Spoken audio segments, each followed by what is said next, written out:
तो पंचायत चुनाव का दंगल, मैं आपके साथ तमन्ना महाजन। लगातार सुबह से सूर्य समाचार की कवरेज और पल पल का अपडेट आप तक। 1 घंटे का इंतजार और फिर मतदान संपन्न हो जाएगा और कितना फीसद वोट कहां पर पड़ा यह अपडेट भी आपको मिल जाएगा। लेकिन फिलहाल रुख बड़ी खबर का, 64% अब तक कुल मतदान की खबर आ रही है। अब तक सबसे ज्यादा पंचकुला में 71.6% मतदान हुआ है और नूह की अगर बात करें तो 67.9% मतदान की खबर आ रही है। झज्जर में सबसे कम 60.8% मतदान। भिवानी की बात कर लेते हैं, 62.7% मतदान हुआ है और 1 घंटे में क्या प्रतिशत बढ़ेगा ये देखना होगा और वो भी अपडेट आप तक सूर्य समाचार पहुंचाएगा। सूर्य समाचार की पहली नजर सबसे पहले आप देखेंगे सूर्य समाचार पर अपडेट। तो पल पल की अपडेट हम आप तक पहुंचा रहे हैं। आपको बता दें कि प्रदेश के 9 जिलों में पंचायत चुनाव हो रहे हैं और ऐसे में अब से कुछ ही देर बाद वोटिंग खत्म हो जाएगी और देखना यही होगा कि वोट परसेंटेज जो है वो कितना पहुंचता है, क्योंकि प्रदेश के 9 जिलों से ऐसी तस्वीरें सामने आई है जहां पर लगभग सभी लोगों ने वोट के लिए अपने वोट का इस्तेमाल किया और लंबी कतारें देखने को मिली, खासा उत्साह देखने को मिला और स्थानीय मुद्दे जो है उनको लेकर वोट किया गया। तो झज्जर में सबसे कम मतदान रहा, वहीं पंचकुला में सबसे ज्यादा मतदान किया गया। तो भिवानी में 62.7% मतदान हुआ है। 1 घंटे का इंतजार और फिर मतदान संपन्न हो जाएगा। हम आपको बता दें कि सुबह से ही लोग लंबी कतारों में खड़े हुए हैं और जो लोग अब कतारों में खड़े हुए हैं वो 1 घंटे के अंदर अंदर अपना वोट दे सकते हैं, अपना मत का प्रयोग कर सकते हैं। 9 जिलों में आज वोटिंग थी और 9 जिलों के वोटिंग में आज कितना परसेंटेज आया है वो हम आपको बताएंगे। फिलहाल जो खबर हमारे पास आ रही है, हम आपको बता दें कि झज्जर में सबसे कम 60.8% मतदान हुआ है। तो लगातार हमारे सहयोगी जो है वो ग्राउंड जीरो पे मौजूद हैं और पल पल का अपडेट हम तक पहुंचा रहे हैं। आपको बता दें कि यमुनानगर से सुनील हमारे साथ जुड़े हैं, जींद से परमजीत हमारे साथ जुड़े हैं, नूह से नीरज हमारे साथ जुड़े हैं और झज्जर से प्रदीप हमारे तक लगातार पल पल के अपडेट पहुंचा रहे हैं। आपको बता दें कि प्रदेश के 9 जिलों में पंचायत चुनाव हो रहे हैं। पहले चरण के पंचायत चुनाव किए जा रहे हैं और लंबे इंतजार के बाद करीब 2 साल हो गए हैं, लंबा इंतजार है और लोगों को इस मौके का खास इंतजार था और लोगों ने खासा उत्साह दिखाया, बढ़ चढ़कर हिस्सा लिया और भारी संख्या में वोटिंग जो है हर जिले में की गई। तो 64% मतदान, अगर कुल मिलाकर 9 जिलों का मतदान देखें तो 64% मतदान हुआ है। अब तक सबसे ज्यादा जो है पंचकुला में दर्ज किया गया है 71.6% और माना यही जा रहा था। सुबह से ही हम लगे हुए थे और आपको बता भी रहे थे कि पंचकुला में शाम ढलते ढलते यानी कि 6 बजते बजते हो सकता है कि 75% मतदान दर्ज किया जाए। तो आपको बता दें कि 9 जिलों के 61 ब्लॉक में मतदान किया जा रहा है और ऐसे में देखना यही होगा कि शाम तक ये परसेंटेज कहां तक पहुंचती है।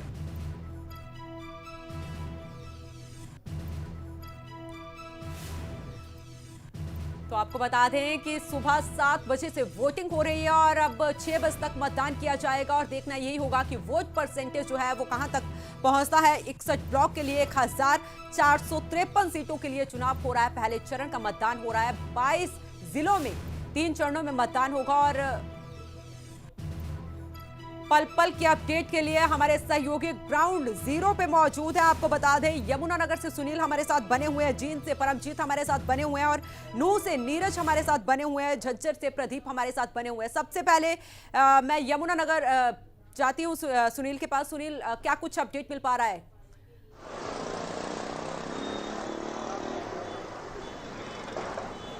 जी, आपको बता दूं कि 6 बजे तक मतदान होना है। इस वक्त हम देवधर गांव में खड़े हैं, जहां पर आपको तस्वीरें दिखाऊंगा। अभी जो है लंबी लंबी लाइनें यहां पर लगी हुई हैं, क्योंकि सुबह से ही यहां पर मतदाता पहुंच रहे थे। गांव वालों का कहना है कि यहां पर करीब 2500 वोटें हैं। आपको दिखाऊंगा तस्वीरें यहां पर किस तरह से दोनों तरफ जो है लंबी लंबी जो है यहां पर लाइनें लगी हुई हैं। आप यहाँ पर तस्वीरों में देख सकते हैं कि यहाँ पर अभी भी सैकड़ों लोग जो है मतदान के लिए खड़े हैं। आपको बता दूं कि यमुनानगर में करीब 70% अभी तक मतदान हो चुका है। प्रशासन ने अंदाजा लगाया था कि 70% इस बार मतदान होगा, लेकिन अभी 1 घंटे की मतदान प्रक्रिया सुबह ज्यादा भीड़ देखने को मिली या अब ज्यादा भीड़ देखने को मिल रही है? अंदाजे से भी कहीं ना कहीं ज्यादा जो है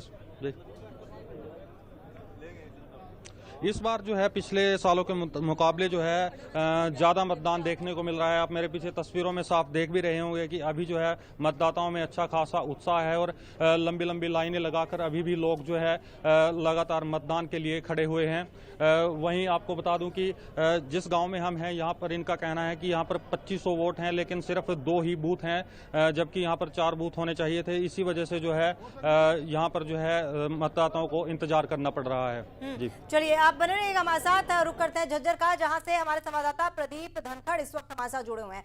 प्रदीप, सुबह का 7 बजे का समय था जब आप वहां से जुड़े थे और आते आते 6 बजने वाले हैं। सुबह 7 से अब तक 6 बजे में कितना फीसद मतदान हुआ और लोगों में क्या वैसे ही उत्साह देखने को मिल रहा है या फिर अब भीड़ जो है कम हुई है?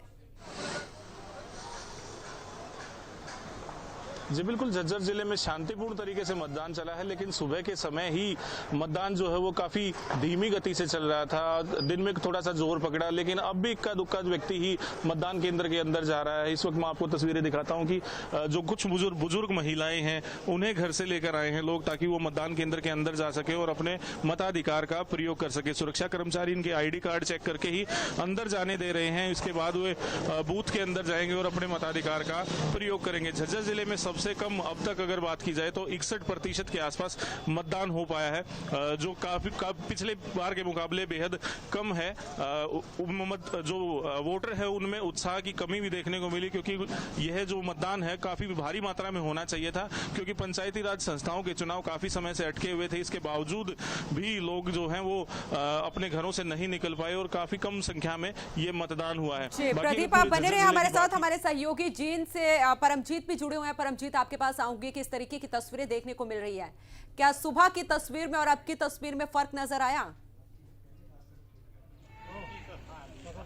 बिल्कुल अनु, देखिए लगातार सुबह से ही जो वोटरों में जोश देखने को मिल रहा है और अब जो है शाम के 5 बज चुके हैं, करीबन 1 घंटा और पेंडिंग है। उसके बाद जो है गेट बंद हो जाएगा और वोटिंग खत्म हो जाएगी। तो अभी भी जो है लोगों में काफी उत्साह देखने को मिल रहा है। हालांकि मैं जींद जिले के अगर मैं आपको बताऊं तो करीबन 62% अब की बार पोलिंग हुई है, तो लोगों में काफी उत्साह देखने को मिल रहा है। पंचायती चुनाव का लोग काफी लंबे समय से जो है इंतजार कर रहे हैं।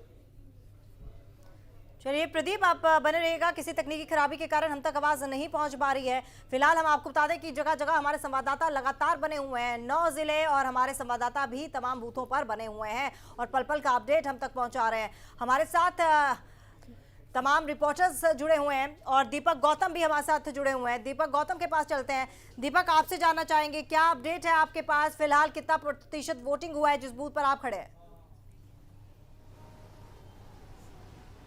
तो हमारी आवाज दीपक देखिए, बिल्कुल मैं आपको बताऊं कि 6 बजे का अभी तक का वक्त है। 6 बजे तक ये पूरा का पूरा चुनाव होना है और इसका एक नियम रहता है चुनाव आयोग का कि आमतौर पर जैसे ही 6 बजते हैं उस समय तक लाइन में जितने लोग खड़े होते हैं उन लोगों को कंप्लीट तौर पर पहले मतदान कराया जाता है। उसके बाद ही मतदान की जो प्रक्रिया है ये खत्म होती है। तो अभी 6 बजने में समय है और कुछ देर बाद ये मतदान की जो प्रक्रिया है ये खत्म होने में आएगी। लेकिन उससे पहले हम लोगों से सूर्या समाचार की ओर से लगातार अपील, चूंकि हम सुबह से कर रहे हैं और अब एक बार फिर हम ये अपील कर रहे हैं कि आप जाइए, अब मतदान का प्रयोग कीजिए, क्योंकि आप ही अपनी सरकार को चुनेंगे, आप ही अपने इलाके की समस्याओं को खत्म करेंगे और जब आप अपने मताधिकार का प्रयोग करेंगे तो इसके बाद आपका ही फायदा होने वाला है, क्योंकि आप ही ये तय करेंगे कि आपके इलाके का विकास कार्य किस तरीके से हो। अगर मैं आपसे बात करूं तो पूरे हरियाणा की अगर मैं आपसे बात करूं तो जिस तरीके का माहौल हम सुबह से देख रहे हैं, गिनती की 2 जगह को छोड़कर, जैसे नूह से जो खबर आ रही है, नूह से खबर ये आ रही है कि वहां पर पथराव देखने को मिला है। कई जगह पथराव, एक जगह पथराव हुआ है, काफी हंगामा हुआ, जिसके बाद पुलिस बल मौके पर पहुंचा, पुलिस ने वहां पर काबू पाया है,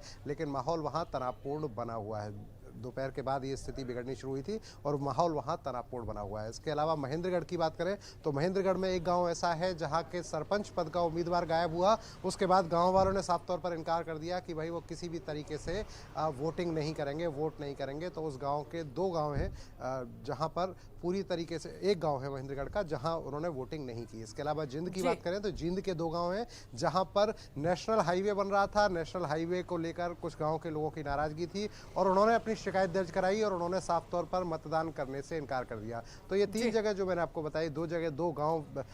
दीपक, आप बने रहे हमारे साथ। हमारे एसोसिएट एडिटर राज ठाकुर भी जुड़ चुके हैं। राज, आपके पास आऊंगी, क्योंकि जिस तरीके से लोगों में उत्साह देखा गया, जोश देखा गया, भारी संख्या में मतदान हुआ है, अगर ओवरऑल बात करूं तो किस तरीके की 9 जिलों में किस तरीके की वोटिंग हुई है?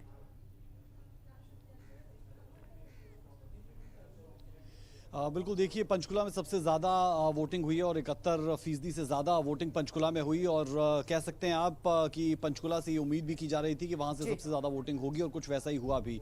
अगर आप पूरे हरियाणा के परिप्रेक्ष्य में बात करेंगे तो इन 9 ज़िलों में एवरेज के हिसाब से 64% कुल मतदान हुआ है, जिसे आप अच्छा मतदान कह सकते हैं। और अच्छा इसलिए क्योंकि अभी भी तकरीबन 45 से 50 मिनट का वक्त बचा है जब लोग अपने मत का इस्तेमाल कर सकते हैं। और अगर कुछ लोग लाइन्स में होंगे तो वो 6 बजे के बाद भी अपने मत का इस्तेमाल करते रह सकते हैं, लेकिन 6 बजे के बाद वोटिंग के लिए कोई भी लाइन में आकर खड़ा नहीं हो सकता। तो कुल मिलाकर आप कह सकते हैं कि हरियाणा के लिहाज से बेहद बेहद महत्वपूर्ण था। लंबे वक्त के बाद चुनावों की जो आहट थी उसके बाद ये चुनाव हो रहे हैं और 9 जिलों में पहले चरण में ये चुनाव हो रहे हैं। इसे अलग अलग तरीके से बांटा गया था, जैसा जिक्र अभी मेरे सहयोगी दीपक कर रहे थे कि नूह में पथराव हुआ और कुछ जगह पर छोट-छोट घटनाएं देखी गई, कहीं पर ईवीएम खराब हो गई, इस तरीके की चीजें हुई। इसके लिए हालांकि चुनाव आयोग लेकिन की राज तरफ से कई जगह इस पहले तरीके से की तस्वीरें भी सामने आई जहां पर लोगों ने अपनी मांगों के लिए जो है इन चुनावों का बहिष्कार किया। हालांकि लंबे समय से लोग इंतजार कर रहे थे कि ये मौका कब आएगा, लेकिन अपनी मांगों पर अड़े रहे और वोट नहीं किया।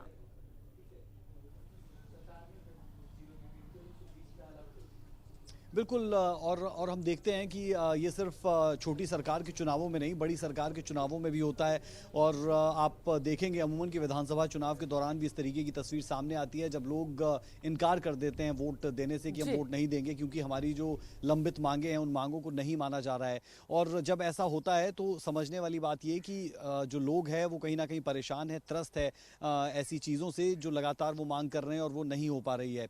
आप अगर इन 9 जिलों की बात करेंगे तो बहुत से संवेदनशील और अति संवेदनशील बूथ्स बनाए गए थे, बहुत सी ऐसी जगह बनाई गई थी और उसी के तहत हमने देखा भी कि कई जगह पर पथराव की स्थिति भी दिखी। और जिसका जिक्र आप कर रहे हैं कि किस तरीके से कुछ जगहों पर ऐसी तस्वीरें सामने आई जहां पर लोगों ने कहा कि हम मत का इस्तेमाल नहीं करेंगे। ये लोकतंत्र के लिए बहुत अच्छी तस्वीर तो नहीं रहती, लेकिन फिर भी जो नुमाइंदे, जो उम्मीदवार और जो नेता चुनाव मैदान में उतरते हैं उन्हें इस बात को समझना होगा कि जो लोग हैं जो अपने मत का इस्तेमाल करते हैं और मत का इस्तेमाल करके आपको चुनते हैं, उन चुने हुए नुमाइंदों को चुनने के लिए वो वोट तभी करेंगे जब उन्हें लगेगा कि वाकई में उससे कोई निष्कर्ष भी निकलेगा। तो हमारी भी अपील यही, और चुनाव आयोग भी लगातार ये कहता है, इसके लिए ब्रांड एम्बेसडर्स भी बनाए जाते रहे हैं। हम देखते रहे हैं कि जो लोगों को चुनाव में अपने मत का इस्तेमाल करने के लिए प्रोत्साहित करते हैं और उस प्रोत्साहन के तहत लोग वोट करते हुए नजर भी आते हैं। लेकिन जहां जहां पर भी ये तस्वीर सामने आई कि लोगों ने अपने मत का इस्तेमाल नहीं किया, ये लोकतंत्र के लिए एक अच्छी कहानी तो नहीं। जी,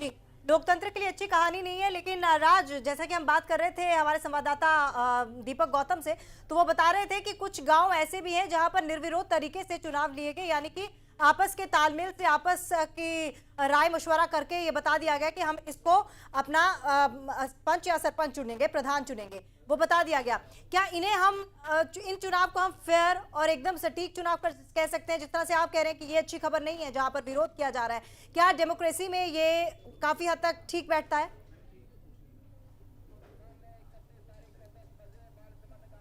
बिल्कुल, देखिए इसे आप कह सकते हैं कि सामाजिक भाईचारा और गांव में आपसी तालमेल कितना बेहतर, उस पूरे इलाके में तालमेल कितना बेहतर जहां पर निर्विरोध किसी को चुन लिया जाता है। तो एक बुरी कहानी लोकतंत्र के लिए जिसका जिक्र हमने किया, लेकिन ये एक अच्छी कहानी जिसका जिक्र आप कर रहे हैं। लगातार पूरे दिन ये खबरें हम अपने दर्शकों को दिखाते रहे हैं कि बहुत सी ऐसी जगह जहाँ पर निर्विरोध जो है वो चुन लिया गया और कोई सामने से कैंडिडेट खड़ा ही नहीं हुआ, यानी आप अकेले थे और आपको बिना चुनाव के ही, बिना मत के ही जीता हुआ घोषित कर दिया गया। और ये तस्वीर सिर्फ हरियाणा के इन छोटे चुनावों की नहीं, हम देखते हैं कि और जगहों पर भी ऐसी छोटी सरकार के चुनाव के लिए बहुत जगह से ऐसी खबरें सामने आती है।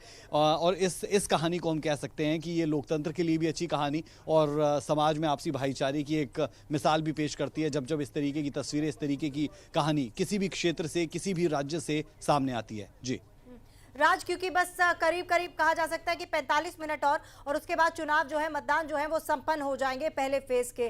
कितना प्रतिशत वोटिंग माना जाए कि हरियाणा में होगा?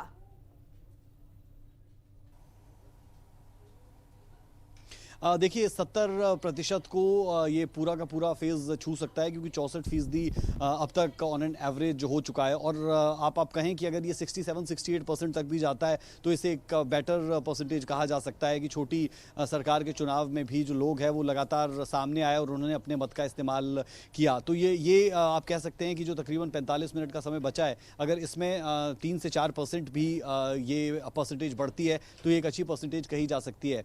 और जिस तरीके से जिक्र आप कर रहे थे कि बहिष्कार चुनावों का हो रहा है, तो नारनौल और जींद से ये कहानी सामने आई और कहीं ना कहीं ये कहानी जैसा जिक्र हमने किया कि बेहतर तो नहीं, लेकिन सोचना होगा जो वहाँ के नुमाइंदे भी है, जो वहाँ पर लोग हैं, जो मौजूद लोग हैं, कि क्या बहिष्कार करने से आपके पास वो चीज़ें आ जाएंगी जिसके लिए आप चाह रहे हैं। तो जींद और नारनौल यानी महेंद्रगढ़ में नारनौल, इन इलाकों को, इन ज़िलों को ये ज़रूर सोचना होगा कि अगर आप अपने मत का इस्तेमाल नहीं करते तो आप किसके लिए मुश्किलें बढ़ा रहे हैं। और क्या उससे राज, आपको कुछ वाकई में हासिल होने वाला है? राज, एक और जानकारी चाहेंगे, क्योंकि जिस तरीके से आप भी ग्राउंड जीरो पे मौजूद हैं, आपने भी देखा कि किस तरीके से लोग बढ़ चढ़कर हिस्सा ले रहे हैं, वोटिंग कर रहे हैं। तो क्या 2024 का हम सेमीफाइनल कह सकते हैं इसे?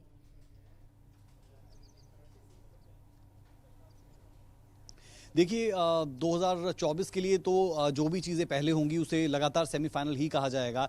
और आप इन चुनावों को सेमीफाइनल इसलिए कह सकते हैं क्योंकि अब आदमपुर का चुनाव भी बहुत ज़्यादा दूर नहीं है और आदमपुर से ठीक पहले 2 तारीख को पंच सरपंच के चुनाव भी होने हैं। तो ऐसे में इन चुनावों को भी आप सेमीफाइनल कह लीजिए, आदमपुर के चुनाव को भी आप सेमीफाइनल कह लीजिए। और हम इस वक्त जो है आदमपुर में ही है, इन तमाम चुनावों का विश्लेषण कर रहे हैं।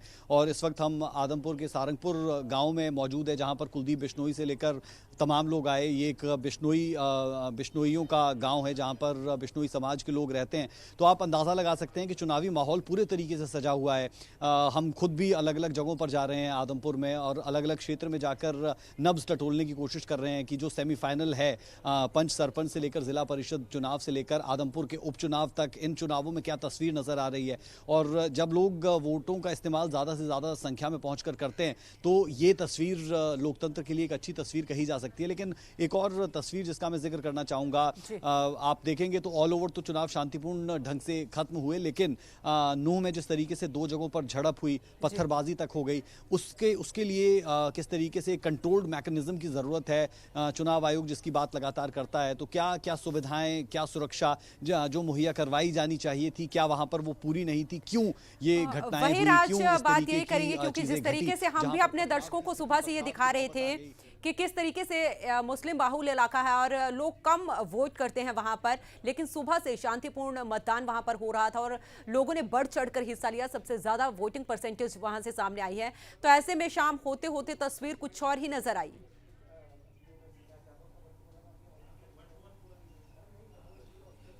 बिल्कुल तस्वीर कुछ और नज़र आई, लेकिन हमें ये भी मानना होगा कि कोशिश ज़रूर थी कि इस तरीके की चीज़ें ना हो। और हमने देखा कि एडीजीपी लेवल के अधिकारी जो है वो मुआयना कर रहे थे अलग अलग जगहों का, और यमुनानगर से लेकर अलग अलग जगहों पर पंचकुला में भी इसी तरीके की तस्वीर सामने आती रही, जहाँ पर जो ऑफिशियल्स थे, पुलिस ऑफिशियल्स भी उनमें आप कह सकते हैं, वो लगातार इस तरीके की जगहों पर जा रहे थे जहाँ पर अति संवेदनशील बूथ थे वहाँ कर भी वो रुक कर रहे थे। तो आप कह सकते हैं कि कोशिश ज़रूर की शांतिपूर्ण तरीके से चुनाव करवाए जाएं, बहुत हद तक शांतिपूर्ण तरीके से चुनाव रहे भी, लेकिन खासतौर पर जो नूह का जिक्र मैं कर रहा हूं, बार बार कर रहा हूं, वो इसीलिए कर रहा हूं कि इन जगहों पर पथराव की जैसी नौबत आई, ये नहीं आनी चाहिए थी। और एक कंट्रोल्ड मैकेनिज्म की बहुत ज़्यादा ज़रूरत इस तरीके के चुनावों के लिए। इंपॉर्टेंट क्यों है ये? इंपॉर्टेंट इसलिए कि आने वाले वक्त में और इसी तरीके से अभी डेट से चुनावों की पहले चरण का ये चुनाव था, 2 तारीख को भी पहले चरण का चुनाव होना है, उसके लिए बहुत ज़रूरी है कि आप कंट्रोल्ड मैकेनिज्म पर ज़रूर जाएँ। जी लेकिन राज, बात करूंगी क्योंकि जिस तरीके से कई जगह इस तरीके की घटनाएं भी देखने को मिली, तो क्या दूसरा चरण का जब मतदान होगा तो पुलिस के सामने कौन सी बड़ी चुनौतियां होगी?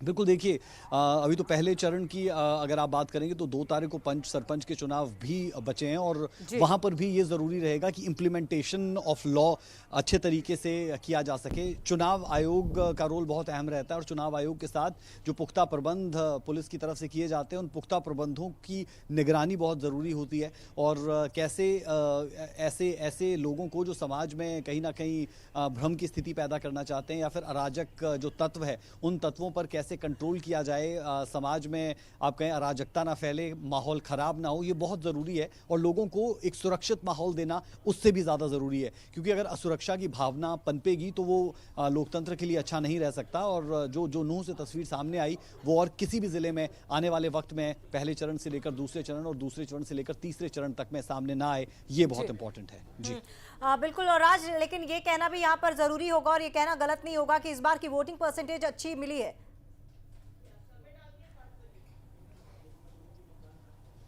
बिल्कुल कहा जा सकता है। और जब आप 64-65% के आसपास रहते हैं तो उसे आप अच्छी परसेंटेज कह सकते हैं। हालांकि ये परसेंटेज और ज़्यादा बढ़ेगी और इससे बढ़ती है तो ये बेहतरी की तरफ एक कदम कहा ज़रूर जा सकता है। लेकिन इसके साथ साथ देखने वाली बात ये भी रहेगी कि जैसे जैसे चुनाव आगे बढ़ेंगे वहाँ पर लोगों का इंटरेस्ट कितना रहता है, किस तरीके से उसे केटर किया जाता है। और हम ये भी देख रहे हैं कि आज का दिन तो रविवार का दिन था इसलिए छुट्टी थी, लेकिन 2 तारीख को भी बहुत सी जगहों पर जहां चुनाव है वहां पर छुट्टी का ऐलान किया गया है, यानी ऑफिशियली जो लोग दफ्तर जाते हैं उन्हें छुट्टियां दी गई है। लेकिन इसमें इंपॉर्टेंट ये कि जो लोग प्राइवेट जॉब्स में हैं वो अपने घर वापस लौटें, अपने मत का इस्तेमाल करें और एक ऐसी छोटी सरकार बनाने में अपनी भागीदारी सुनिश्चित करें जहां से आप बेहतर कल के लिए बेहतर समाज की नींव रख पाएं। वो बहुत ज़रूरी है, क्योंकि इन चुनावों में अगर अच्छे लोग चुनकर सामने आते हैं तो आप कह सकते हैं कि अच्छा समाज आपको मिल सकता है। और उससे भी ज़्यादा इंपॉर्टेंट क्या है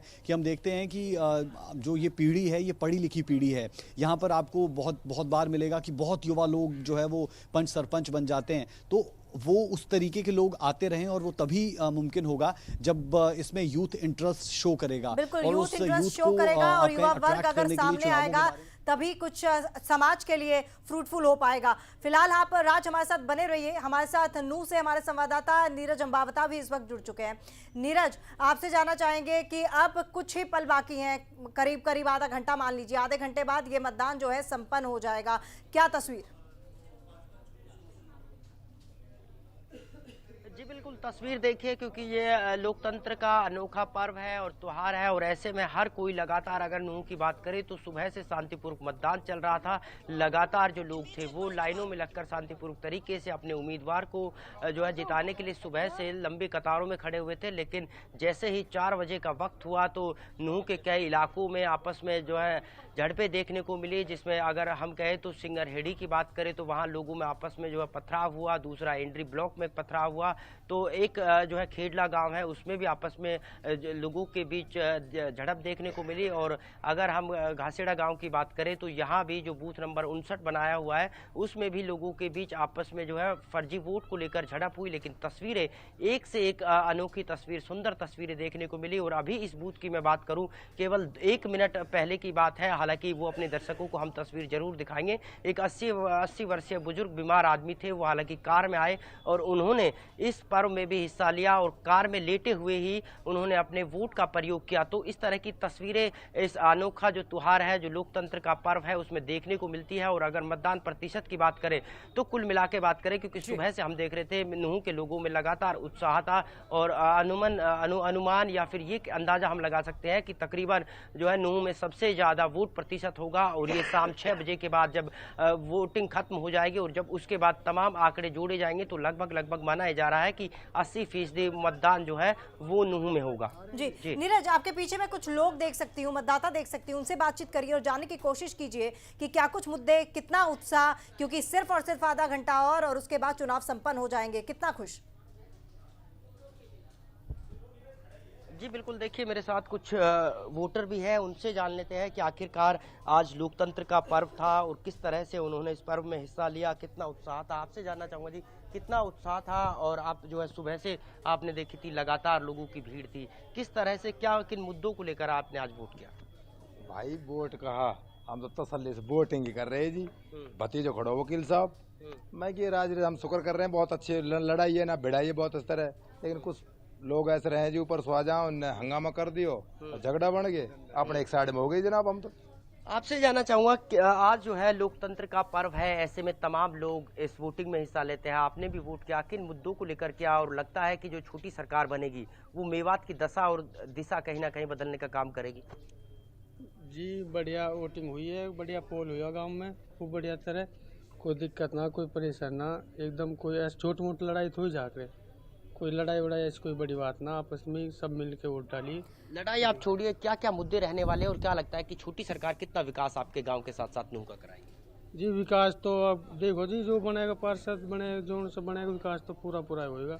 वली मोहम्मद बन गया तो चलिए नीरज आप बने रहिएगा हमारे साथ। एक बड़ी खबर आ रही है, दीपक आप भी बने रहिएगा और राज आप भी बने रहिएगा। अपनी बड़ी खबर से दर्शकों को रूबरू करा दे, क्योंकि अब तक कुल मतदान जो है 66.5% हो चुका है। अब तक सबसे ज्यादा पंचकुला में दर्ज किया गया है 74.2% मतदान। नूह की बात करें तो 59% हुआ मतदान और झज्जर में सबसे कम 63.2% मतदान। भिवानी में 64.8% मतदान हुआ है, यानी भी नूह में सबसे कम हुआ है और पंचकुला में सबसे ज्यादा। तो पंचकुला में जैसा कि पहले भी माना जा रहा था कि शाम ढलते ढलते 75% तक पहुंच सकता है, तो 64.2% हो गया है पंचकुला में और कुल 66.5% मतदान हो चुका है कुल मिला के। तो आपको बता दें कि अब तक कुल 66.5% मतदान हुआ है और सबसे ज्यादा पंचकुला में 74.2% मतदान हुआ है। नूह में अब तक 69% मतदान हुआ है। झज्जर में सबसे कम 63.2% मतदान हुआ है और भिवानी की बात करें तो 64% मतदान जो है भिवानी में दर्ज किया गया है। और एक और बड़ी खबर आ रही है, महेंद्रगढ़ की बात कर लेते हैं। 65.2% मतदान दर्ज किया गया है। पानीपत में अब तक 66.5% मतदान हुआ है। हम आपको बता दें कि जींद से खबर आ रही है कि 66.1% मतदान हुआ है। यमुनानगर की बात कर लें तो वहां पर भी अच्छा खासा प्रतिशत 72.3%। कैथल में 64.6% मतदान हुआ है, यानी कि सबसे कम नूह में और सबसे ज्यादा पंचकुला में इस वक्त दर्ज किया गया है। 6 बजे तक चुनाव जो है संपन्न हो जाएंगे और उसके बाद जो तस्वीर है वो आपके सामने भी रख दी जाएगी। तो फिलहाल हम आपको बता दें कि महेंद्रगढ़ में 65.2% मतदान और इसके अलावा जिंद में 63%, यमुनानगर में 59.5% मतदान हुआ है, तो कैथल में 63% मतदान हुआ है।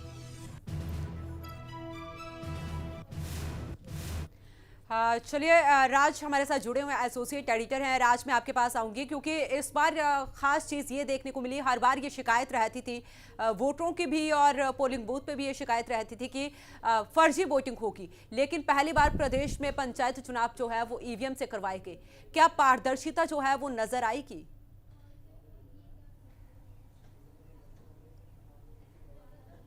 बिल्कुल, देखिए ईवीएम पर ऐसा भी नहीं कि सवाल नहीं उठे हैं, लेकिन हर कोई अपने कंफर्ट जोन के हिसाब से सवाल उठाता रहा है। अगर आप बात करेंगे बीजेपी या कांग्रेस की, तो जिस प्रदेश में जिसकी सरकार बनती है वो सवाल नहीं उठाता, लेकिन दूसरे लोग सवाल उठाते हैं।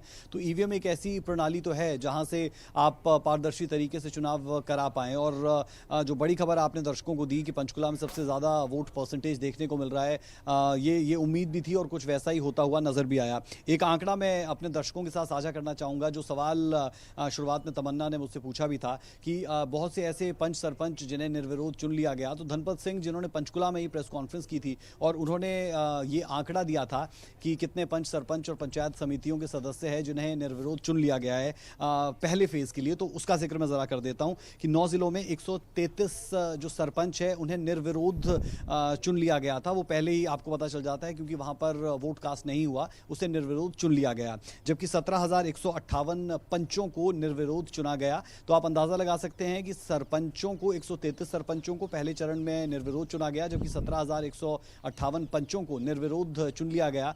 और अगर आप बात करेंगे पंचायत समितियों की, तो 56 उम्मीदवार ऐसे रहे पंचायत समितियों के जिन्हें निर्विरोध चुना गया। तो ये आंकड़ा कहीं ना कहीं ये बताता है कि जो लोकतंत्र का पर्व है उसे कुछ जगहों पर इस तरीके से भी मनाया गया कि वहां पर निर्विरोध जो कैंडिडेट्स थे वो निकलकर सामने आए और चुनाव से पहले ही उन्हें जीता हुआ घोषित कर दिया गया, क्योंकि उनके सामने कोई उम्मीदवार था ही नहीं, किसी ने नामांकन किया ही नहीं। जिन्होंने किया भी उन्होंने वापस ले लिया। ये एक अच्छी तस्वीर और अच्छी कहानी जरूर बयां करती हुई। और जैसा आपने जिक्र किया कि 66% से ज्यादा मतदान अब तक हो चुका है, आधा घंटा अभी भी बचा है और तकरीबन 7 बजे तक, पौने 7 बजे तक फुल परसेंटेज सबके सामने आ जाएगी कि कितनी परसेंट वोटिंग हुई है। तो कुल मिलाकर अगर आप इस पूरे के पूरे पहले फेज के इन चुनावों को देखेंगे तो आप कह सकते हैं कि शांतिपूर्ण ढंग से सुसज्जित तरीके से ये चुनाव करवाए गए हैं। छुटपुट कुछ घटनाएं 1 से 2 जगहों पर देखी गई, अगर आप उन्हें छोड़ दें। जी चलिए राज बने रहिएगा हमारे साथ। रुक करते हैं दीपक गौतम का। दीपक, आपकी ही जो आपने पहले लाइन कही थी उसी से शुरुआत करना चाहूंगी कि पहले मतदान फिर जलपान। अब तो सिर्फ आधे घंटे का समय रहा है।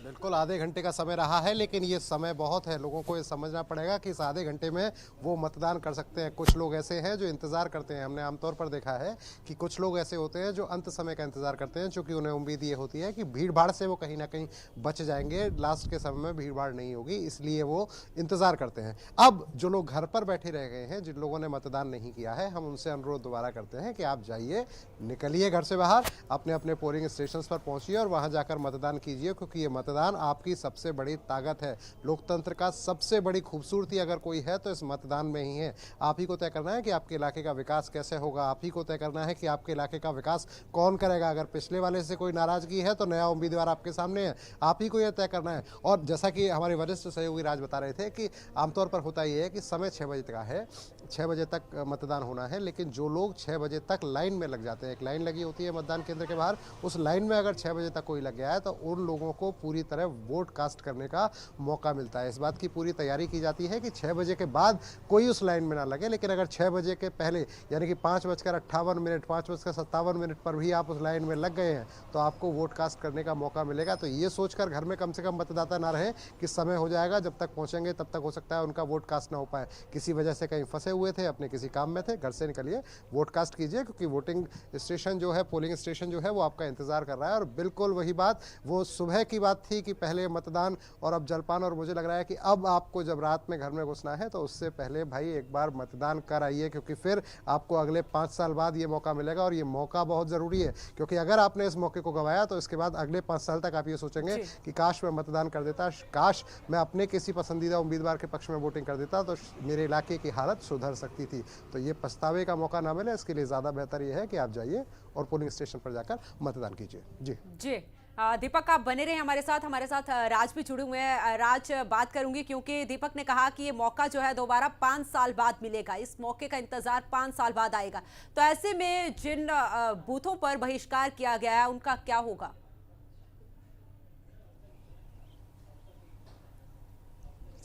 बिल्कुल, देखिए, जिनका बहिष्कार कर दिया गया उनमें जींद ज़िला रहा और नारनौल रहा। तो इन 2 जगहों पर प्रोमिनेंटली जो है वो विरोध किया गया है और विरोध के स्वरूप वहाँ पर वोटिंग नहीं की गई है। लेकिन जब इस तरीके का विरोध होता है और उसके बाद ऐसी कोई प्रक्रिया तो नहीं कि वहाँ पर दोबारा वोटिंग करवाई जाए, लेकिन अगर इस पर विचार किया जाए तो एक बुरा सुझाव ये नहीं कहा जाएगा।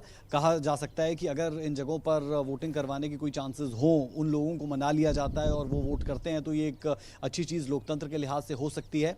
बहुत इंपॉर्टेंट यहाँ पर कहा जाता है कि आंकड़े आपको जिताते तो नहीं, लेकिन ये जताते हैं कि किसमें कितना दम है जीतने का। या फिर आप कहें कि जब आंकड़े कोई आपके सामने आते हैं तो फिर वो आगे की कहानी को बखूबी बता जाते हैं कि आने वाला भविष्य कैसा होने वाला है। अब जब आपकी वोटिंग परसेंटेज 65% से ऊपर जा चुकी है तो इससे एक बात तो साफ कि जो लोग वोट देने के लिए जाते हैं उनमें हरियाणा में कम से कम ये ललक तो है कि वो अपने पसंदीदा कैंडिडेट को चुनना चाहते हैं। ऐसे में आप ये कह सकते हैं कि जब आने वाले वक्त में फेज़ 1, 2 और 3 के चुनाव खत्म होंगे और 2024 की तैयारी में पार्टियां जुटेंगी तो उनके जहन में एक चीज़ होगी कि अगर छोटी सरकार के लिए लोग वोट डालने के लिए आ रहे हैं, यानी वो आंकड़ों के जरिए लोग जता रहे हैं हुक्मरानों को और विपक्ष में बैठे लोगों को कि हम पूरा इंटरेस्ट शो कर रहे हैं और आपको अपने काम के दम पर ही हमसे वोट मांगनी है। तो ऐसे में लोग जो छोटी सरकार के लिए इंटरेस्ट शो कर रहे हैं, ये एक मैसेज है सरकार के लिए भी, विपक्ष के लिए भी और पार्टियों के लिए भी कि हम बड़े चुनाव में तो लाजमी तौर पर वोट करेंगे अगर हम छोटी सरकार बनाने के लिए वोट कर रहे हैं। क्योंकि आप देखते हैं कि छोटी सरकार जब बनती है तो वहां पर गांव देहात हर जगह से लोग अपने मत का इस्तेमाल करते हैं और ये बहुत इंपॉर्टेंट है कि लोग अच्छी आप कह सकते हैं कि संख्या में पहुंचे और उन्होंने वहां पर पहुंचकर अपने मत का इस्तेमाल किया। तो आने वाले वक्त के लिए सभी राजनेताओं को तैयार रहना होगा कि लोग कमर कस चुके हैं और वो भी लाजमी तौर पर कमर कस रहे हैं, लेकिन लोगों को रिझाने के लिए अब सिर्फ खोखली बातें नहीं चलेगी, काम करके दिखाना होगा। बिल्कुल, काम करके दिखाना होगा। आपका बहुत बहुत धन्यवाद राज तमाम चर्चा के लिए।